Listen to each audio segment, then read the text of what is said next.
that President William Ruto, CS for Interior Kipchumba Murkomen, and the Deputy Inspector General, Mr. Eliud Langat, all from the Kalenjin community, have put up a squad to deal with leaders who are opposed to this regime. The Honorable Kipchumba Murkomen has sent a message to us through common friends that his appointment to the Ministry of Interior is to make sure that William Ruto is re-elected as president and to deal with anybody who can stop that objective.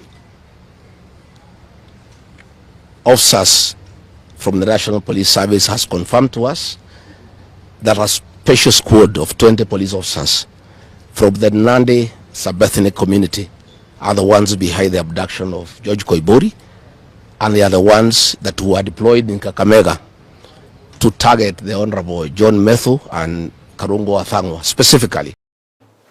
Well, it's really unfortunate when we start having our leaders, whichever school of thought, whether the government or the opposition, being terrorized by the police. Anyway, we'll find out what happened. At the same time, the former Deputy President Rigathi Gachagua accused President William Ruto and his government of using dictatorial means to silence government critics. Gachagua cast on the spot President William Ruto, CS Kipchumba Murkomen, and Deputy Inspector General Police David Lagat, pointing a blaming finger on them for violations of human rights and right of association. He appealed to the international community to take a keen look at the happenings in the country. William Ruto has become a very vengeful dictator, and his activities are similar to the one by Dr. Dada and Mobutu Sese Seko. And the level of impunity in this country, if the international community does not come through for the people of Kenya, we are going to have not just killings, but maiming of elected leaders. What has happened to the Honorable Koimbuli is a very deliberate attempt by William Ruto, Kipchumba Murkomen, and Langat to scare leaders who speak out. It is meant to scare them. It is meant to sell them fear so that they can stop agitating for the liberation of this great republic. And I want to say that William Ruto must know it is these leaders, it is not these leaders who are against his rule. It is the people of Kenya. These leaders are simply articulating what the people of Kenya are saying. And even if he targets these leaders to kill them, to maim them, he cannot do the same to each and every Kenyan. And I want to tell him to stop spreading the narrative that the rebellion against him is coming from the people of Mount Kenya region. This rebellion is across the country, from Western Kenya, Coast Province, Northeastern, Nyanza, including his native North Rift and South Rift. And we have seen what is happening in the neighboring countries, in Tanzania, the suppression of civil society. And all those things are stemming from here in Kenya. William Ruto has become intolerant. He cannot take criticism. And the reality of one term is slowly sinking into him that has sent him into serious desperation. I'm very sure that some individuals in the government must be regretting the fact that they kicked this guy out of government. I mean, he's become a thorn in the flesh in as far as the government is concerned. I doubt whether they estimated the kind of effect that he was going to have in the country. But anyway, let's see what happens. Remember, yesterday we had a conversation. I told you both the government and the opposition are after your soul. They are fighting for your soul. So they send information, misinformation, and all that to try and get you into their camp. Meanwhile, President William Ruto is boasting of a cordial relationship with his deputy Kithure Kindiki, whom he terms as a supportive and keen on delivering the government agenda. Speaking at Meru National Park during the Human Wildlife Conflict Compensation Fund's launch, Ruto lauded his current deputy, who he appointed after a fallout in 2022 with his running mate Rigathi Gachagua. Ruto touted Kindiki as the best deputy president, pitting him to be a calm, composed, supportive, understanding, and a better performer than Gachagua. Na mimi nataka niwashukuru watu wa hapa sehemu hii kwa kunipatia huyu muungwana anaitwa Profesa Kithure Kindiki. Huyu muungwana niwaambie sasa niko na deputy. Huyu anaelewa barabara, anajua stima, anajua mpango ya serikali ya SHA, ni mtu mwadilifu. That is how we are going to change Kenya. Ni mnanielewa? Yes. Ananisaidia kusukuma hii gurudumu. Mumemuona sehemu mbalimbali akisukuma gurudumu ya Kenya. I am very proud that I have a deputy who understands government. Sio mtu ya kisirani, sio mtu ya hasira, sio mtu ya chuki, sio mtu ya ukabila, ni mtu anaelewa deputy president si mtu ya Meru. Deputy president ni wa Republic of Kenya. That is the man I have. Tunaelewana jameni? So, tuendelee namna hiyo. Na hiyo ndio Kenya itasonga mbele kama risasi. Msikuwe na wasiwasi. Sijui kama tunaelewana jameni. Tuko pamoja? Yes. And that is how we are going to move this country forward. Na msikuwe na wasiwasi. Watu wa chuki na hasira mingi na kizirani na chuki na ukabila, they will never get anywhere in Kenya. Because Kenya does not belong to those kind of people. Kenya, inchi haiwezi kujengwa na siasa duni. Inchi inaendeshwa na kupangwa na miradi na mipango ya maendeleo. Na siasa haifanywi kila siku. Kuna watu wanataka kutufanyisha siasa mfululizo. Sisi tunawaambia kuna siku ya siasa itafika. Kwa sasa wacha tushughulike na mambo ya maendeleo ya dunia yetu hii. Right, it's good to have your boss, saying good things about you. I'm very sure that Kithure Kindiki was all smiles. You could see his molars and premolars all at the same time. Well, in Tanzania, members of parliament defended President Samia Suluhu's decision to deport Kenya and Uganda activists last week. The MPs hit out at Kenya and Uganda activists and called on Suluhu to stand firm in protecting their country. President Samia Suluhu Hassan last week called on security officials in Tanzania not to allow any infiltration in local affairs. Nchi ina mambo yake. Tumeona swala lililotokea juzi la wanaharakati na yaliyowapata, lakini tumeona jinsi vyombo vyetu vinavyotukanwa. Lakini pia tumeona rais wetu anavyotukanwa na majirani zetu. Mheshimiwa Mwenyekiti, sisi kama wabunge wa bunge hili tutakuwa wa mwisho kukubali kuona rais wetu anatukanwa halafu tukakaa kimya. Niwaombe wanasiasa wenzangu tusiingie disiko la Kimasai ambalo hatujui kulicheza. Na hawa wenzetu wamekuja kutoka Kenya. Tuwaombe, na wao wanaangalia bunge hili. Sisi Tanzania hatuna cha kujifunza Kenya. Hatuna hata kimoja cha kujifunza. Tunawazidi siasa, tunawazidi akili, tunawazidi kila kitu. Na wala swala la Kiingereza sisi sio kipaumbele. Tuna maisha yetu. Kwa hiyo niwaombe sana vyombo vya ulinzi na usalama, msikubali kuruhusu watu hao waje watuharibia nchi yetu. Taifa hili limewafanya Komoro na Seychelles na nchi zingine kuwa wamoja. Taifa hili lilirudisha stability na umoja Uganda.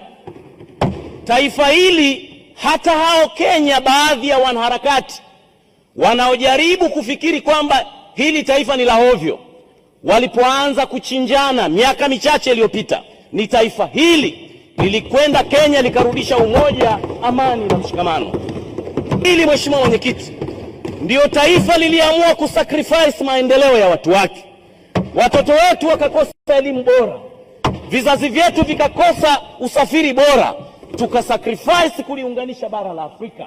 Tunaomba tuwakumbushe majirani zetu wa Kenya na mataifa mengine, na hili tunazungumza kutoka kwenye bunge, chombo kilicho huru cha kikatiba.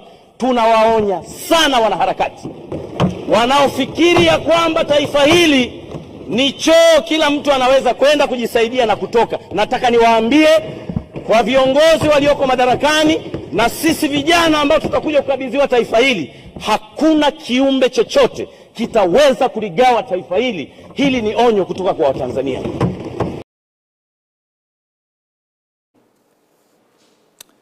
Now, it's very interesting because a section of the business community in Nairobi, allied to Kenya Kwanza government, have strongly condemned the former Deputy President Rigathi Gachagua's remarks, urging the Mount Kenya community to boycott music by musicians who visited their current residence. Addressing the press in Nairobi, the business community condemned Gachagua for what they term as divisive and backward politics, aimed at creating unnecessary rifts within the Mount Kenya region and the country at large. Bwana Gachagua, wakati umeenda kuform chama yako, na hapa nyuma unasema watu lazima waheshimu uhuru. Kuheshimu uhuru, ungeambia Wakikuyu wote warudi Jubilee. Kwa sababu hiyo ndio chama ya uhuru. Nairobi ni metropolitan. Usikuje hapa kutuletea hiyo Kikuyu. Hakuna Mkikuyu nusu, sisi ni Wakikuyu. Na sisi Wakikuyu nusu. Kwa hiyo wakati tunaongea bali Wakikuyu, jiulize unaongea kwa wagani. Gachagua, tunakuambia na tukuogopi na tuogopi kitu yoyote. Juu tunasikia unatisha. Tisha wale hawakujui, sisi mafala. Sisi tumezaliwa Nairobi, Pumwani maternity. Kwa hivyo wacha kusumbua Ruto. Sasa kwanza si siasa, sasa ni maendeleo. Wakati wasanii wetu wanaenda kumeet our deputy president, unakuta ya kwamba Gachagua tena ameanza kusema ya kwamba watu waanze kuunfollow ama kuangalia zile account handles zao, waweze kutoka kwa hizo account handles. Hiyo ni kumaliza watu wetu ambao ni vijana wetu, ambao ni vijana tunapenda, na tutahakikisha ya kwamba sisi tutasimama na hao vijana.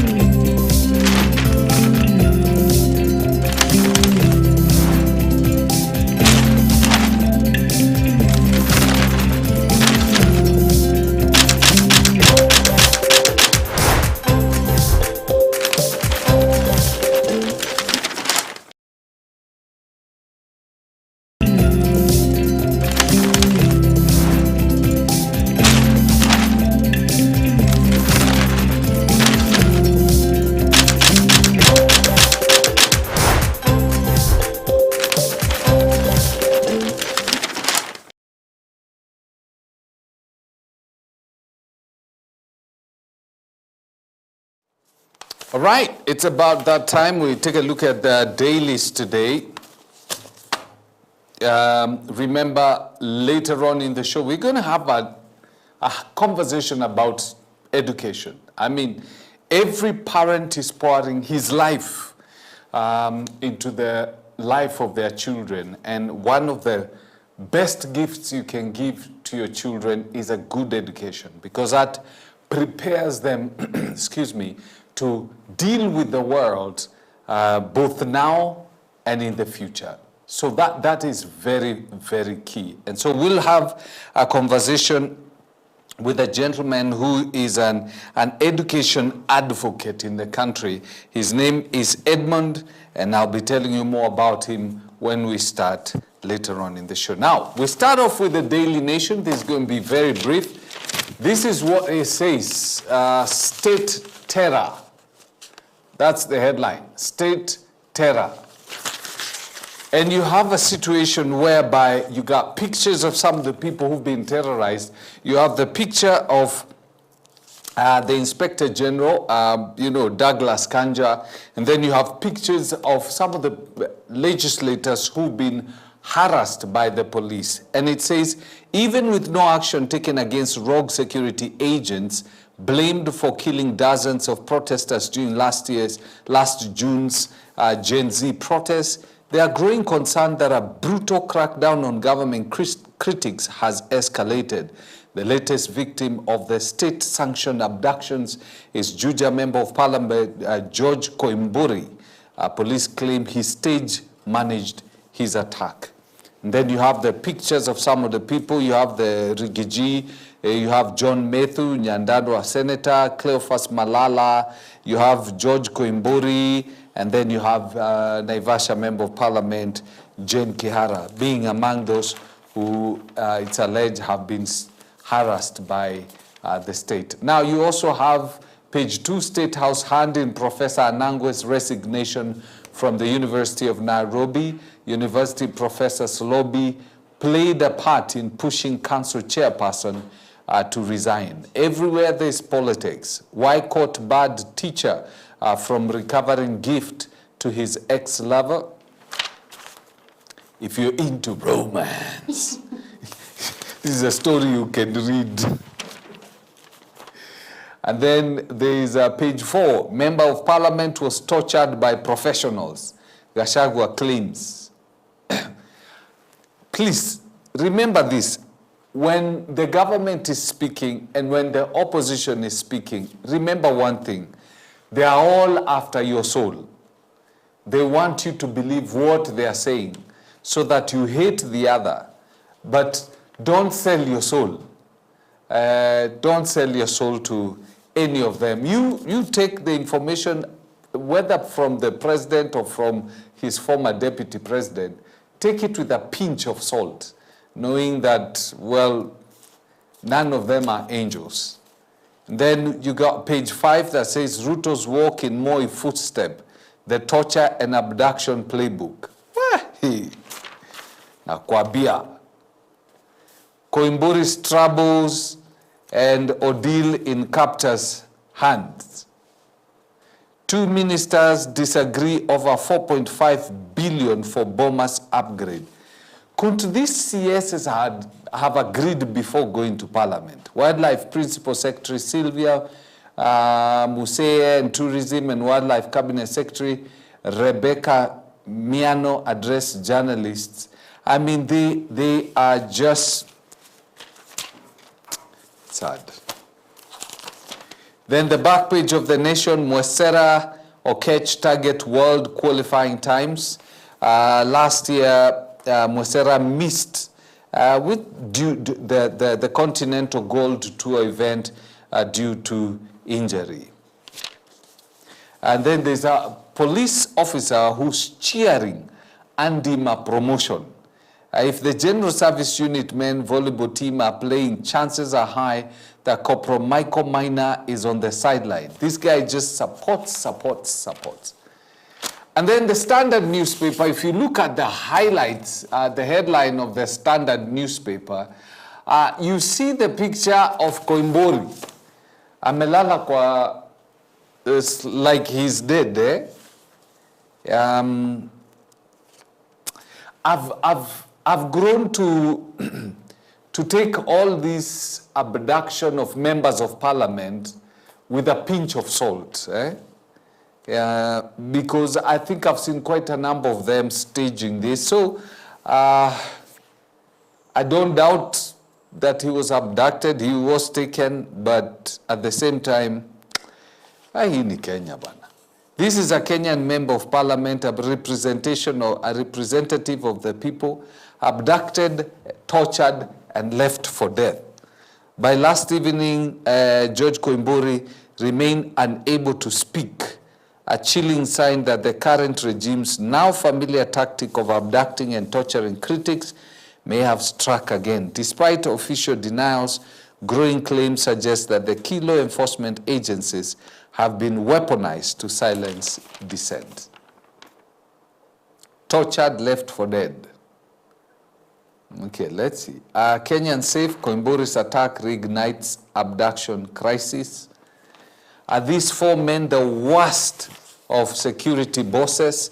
Kipchumba Murkomen, Inspector General of Police Douglas Kanja, National Intelligence Service Director Nurdin Haji, Directorate of Criminal Investigation Boss Mohammed Amin.